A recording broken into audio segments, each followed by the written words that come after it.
শাহাদাত অভ্র।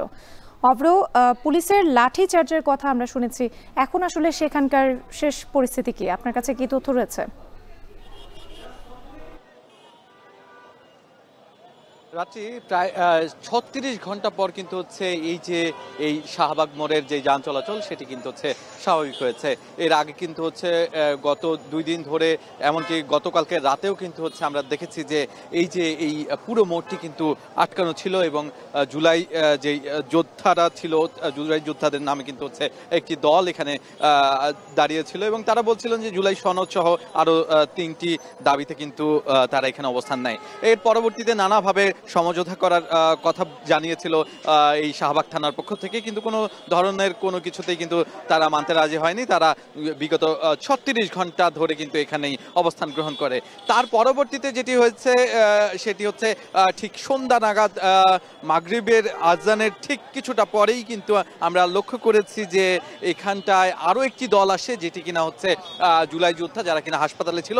তারা কিন্তু বলছিলেন যে কোনোভাবেই জনদুর্ভোগ সৃষ্টি করে এমন কোনো কিছুই তারা চান না এবং তারা এখানে এসে কথা বলেন। কথা বলার পরে যখন বাঘ বিতণ্ডায় জড়িয়ে যায় তখন কিন্তু বলা চলে যে হাতাহাতির পর্যায়ে চলে গেলে পুলিশ সেখানে গিয়ে কিন্তু হচ্ছে লাঠিচার্জ শুরু করে। এর পরবর্তীতে কিন্তু আমরা দেখতে পাই যে সব ধরনের এখানে যারা অবস্থান করছিল সবার উপরে কিন্তু হচ্ছে লাঠিচার্জ করে সাথেই কিন্তু এই শাহবাগ মোড়টি, যেটি কিনা ৩৬ ঘন্টা ধরে এখানে অবরুদ্ধ ছিল বলা চলে, যান চলাচল এক প্রকার পুরোপুরি বন্ধ ছিল, সেই যান চলাচল কিন্তু হচ্ছে আবারও ৩৬ ঘন্টা পর ঠিক হয়। এবং এই মুহূর্তে আপনি নিশ্চয়ই দেখতে পাচ্ছেন রাত্রি যে এখানে সব ধরনের যান চলাচল করছে।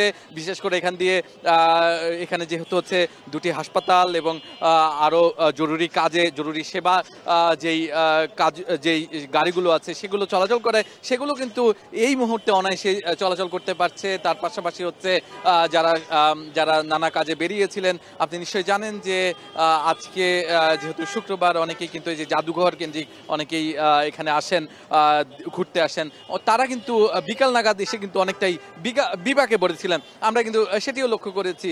এর পরবর্তীতে ঠিক মাগরিবের পরপরই কিন্তু হচ্ছে যে লাঠিচার্জের মধ্য দিয়ে কিন্তু এই মুহূর্তে বলা চলে যে পুরোপুরি যান চলাচল স্বাভাবিক হয়েছে এবং আমি দেখতে পাচ্ছি সব ধরনের গাড়ি যেন চলাচল করতে পারে সেজন্য কিন্তু পুলিশ তৎপর আছে। এখনো আইন শৃঙ্খলা বাহিনী কিন্তু এখানে অবস্থান নিচ্ছেন। পুরো চার মোড়ে কিন্তু অবস্থান নিয়েছে আইন শৃঙ্খলা বাহিনী এবং শাহবাগ থানার পক্ষ থেকে রমনা জোন ডিসি যিনি আছেন, তার সাথে আমরা কথা বলে জানতে পেরেছি যে এই যে তারা নানাভাবে চেষ্টা করেও এই গুরুত্বপূর্ণ মোড় শাহবাগ মোড়টি যখন